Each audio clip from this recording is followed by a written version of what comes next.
Agora você ouve uma palavra de vida com o pastor Érico Rodolfo Bussinger.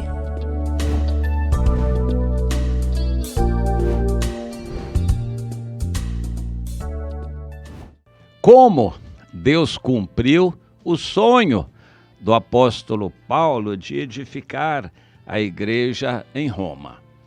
Paulo já sabia que o evangelho tinha sido pregado em Roma por provavelmente aqueles que foram evangelizados em Israel no dia de Pentecostes. Nessa época de Jesus e ainda depois, Roma dominava praticamente o mundo todo. Havia a Pax Romana que eles estabeleciam e o mundo todo vivia uma certa paz e as pessoas tinham liberdade de viajar.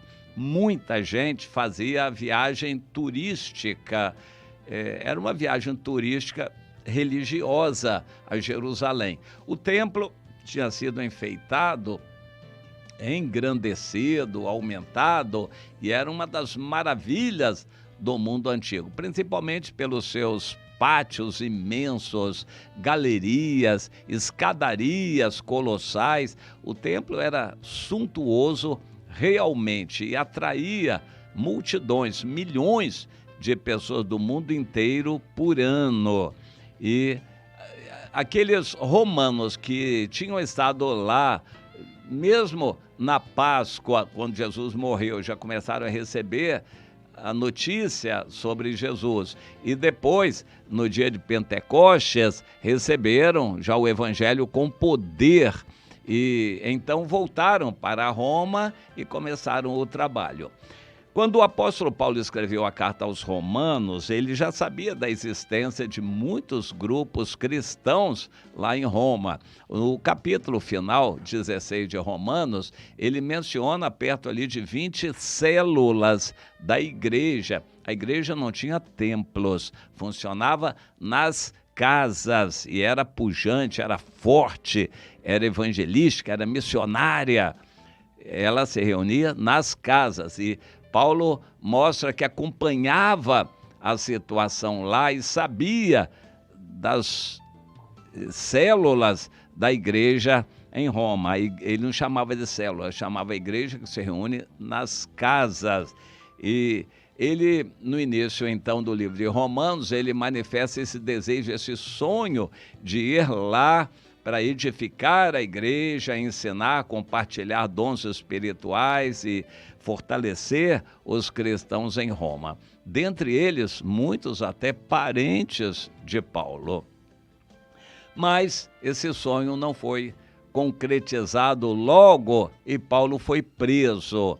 Depois de alguns anos preso, por fim, ele foi levado para o julgamento de César. Ele tinha apelado. Era uma espécie de julgamento ao Supremo Tribunal Federal. O Supremo Julgamento era do próprio César. Não temos detalhes sobre isto. Se ele era assessorado por outros juízes, assessores que levantavam o assunto.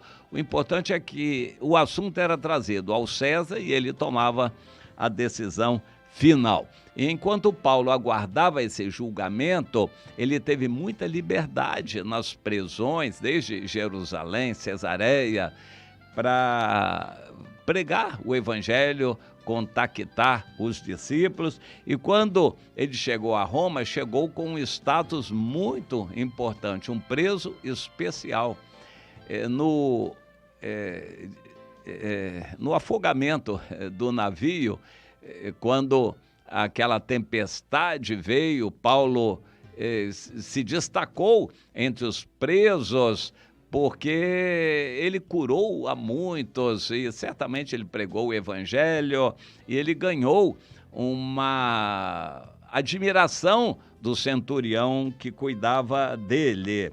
E aquele centurião, quando entregou Paulo aos cuidados de Roma, ele deve ter dado boas recomendações e designaram então um soldado apenas para tomar conta de Paulo. E ele teve a liberdade de morar por conta própria, alugando uma casa. Então, Ele alugou uma casa, contando com as ofertas dos irmãos, que ele teria condições de pagar aquele aluguel, e dali ele poderia receber discípulos, pessoas para evangelizar. Ele tinha toda a liberdade naquela casa. Era uma prisão domiciliar, com uma tornozeleira eletrônica. Aquele soldado era a tornozeleira eletrônica dele. Morava com ele ali, não sabemos se o soldado era revezado, provavelmente era isso que acontecia, mas tinha sempre um soldado ali com ele,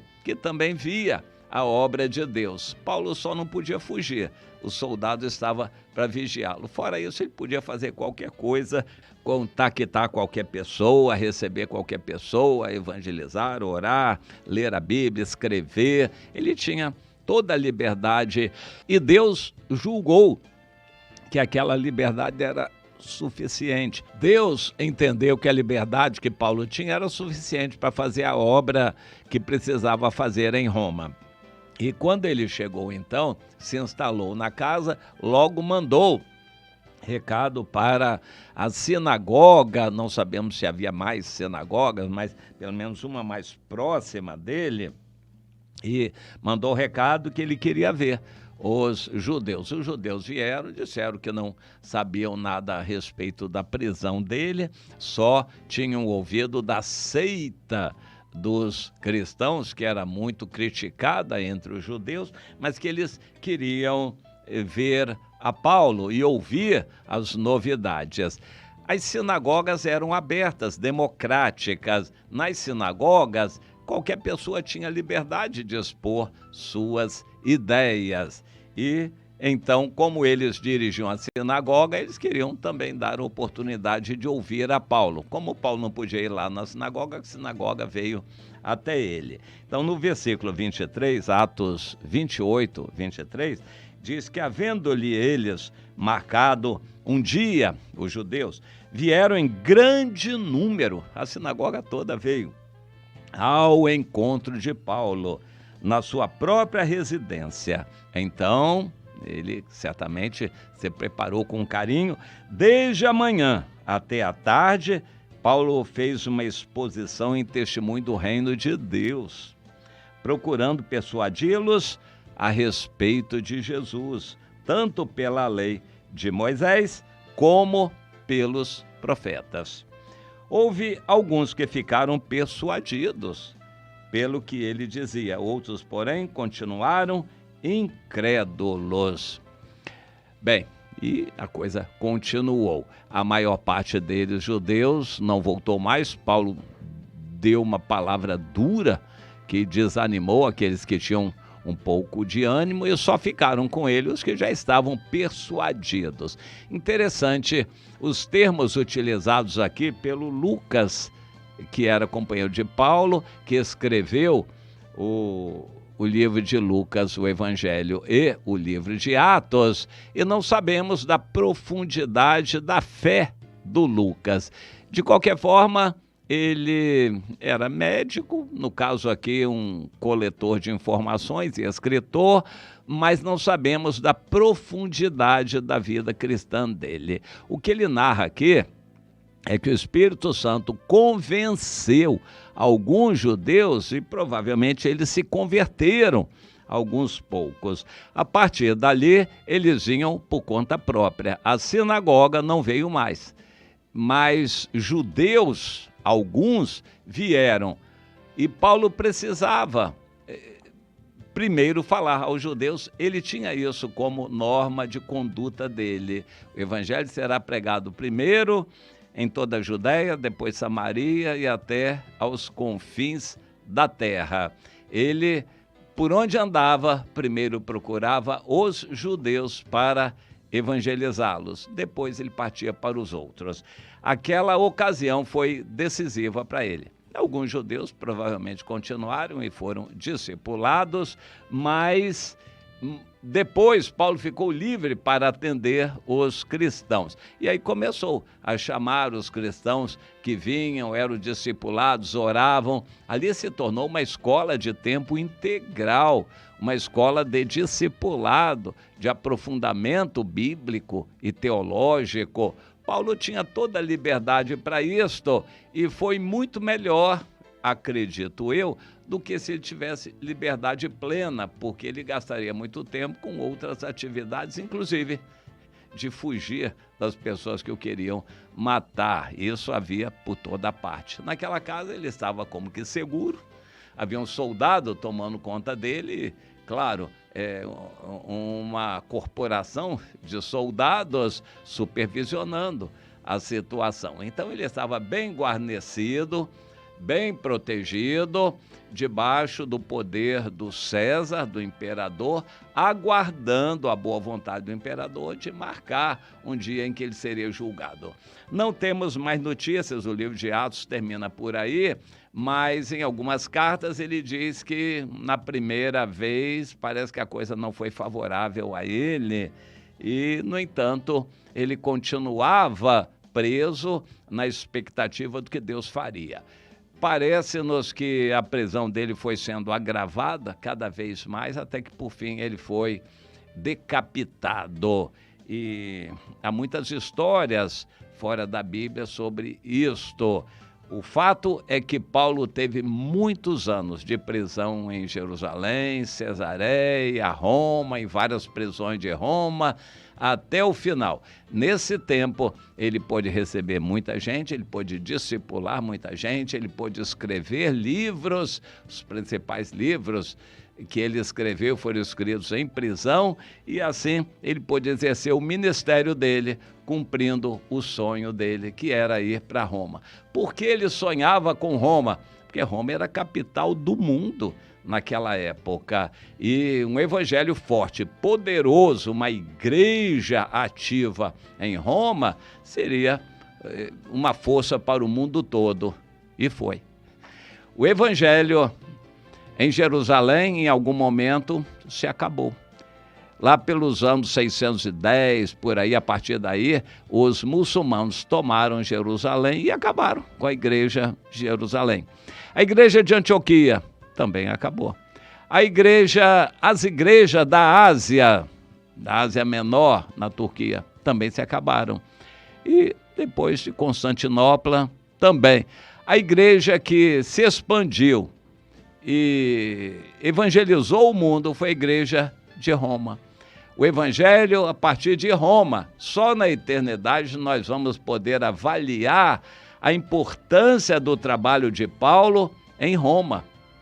Deus entendeu que era melhor para o reino de Deus que ele ficasse preso, mas com a liberdade de atuar. Em anos em que ele esteve preso, Deus usou poderosamente. Foi a parte mais importante do ministério de Paulo. Dessa parte do ministério dele, nós só conhecemos uma coisa que para nós é extremamente importante: as cartas que ele escreveu, as epístolas da Bíblia que ele escreveu nessa prisão. Isso para nós é fundamental, mas ele fez muito mais coisas que só na eternidade nós vamos saber. Esse era o sonho dele, que Deus cumpriu, não como ele gostaria, como ele pensava, mas da maneira melhor que Deus escolheu. Meu irmão, Deus tem o melhor para você. Você sonha em casar, pode ser que o seu futuro não seja com casamento. Você sonha em abrir um trabalho, dirigir uma igreja, pode ser que Deus queira algo muito diferente para você e mais importante ainda. Você quer servir ao Senhor em uma terra estrangeira? Pode ser que Deus queira você aqui no Brasil. O contrário, você quer servir ao Senhor aqui no Brasil? Pode ser que Deus te envie para uma terra estrangeira. Deus tem o melhor, mas desde que você queira. O melhor para você tem que ter a sua aquiescência. Deus é soberano, Ele tem o melhor para você. Ele pode cumprir seus sonhos espirituais. Você tem algum? Algo que você coloque como um alvo para a sua vida, Deus pode cumprir. Não necessariamente da maneira que você quer, mas Deus quer fazer o melhor usando a sua vida. Você crê nisto?